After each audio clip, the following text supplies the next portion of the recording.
Hello viewers, let's fix the problem of Windows 11 notification not working. So let's fix it in two steps. First, right click on the Windows ribbon and click on Windows taskbar settings, and in settings go to system, then come down and click focus. Now you can start focus session.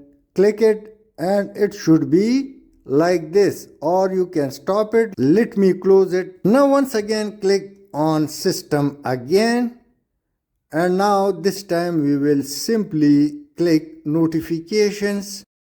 When notification opens, turn this button on. So let me click on and off, and below button should be off. If despite all these notification of Windows does not work, so click inside search and type services services. It appears, so click it, and now click inside and press from your keyboard W and scroll down till you find, let me click Windows push notification system service, the first one, and above click restart, and once again go down, click Windows push notification user service, click it and then click restart, or right click on the same and you will find restart. Now the process will run, and hope your notification problem would have been resolved. Thanks for watching.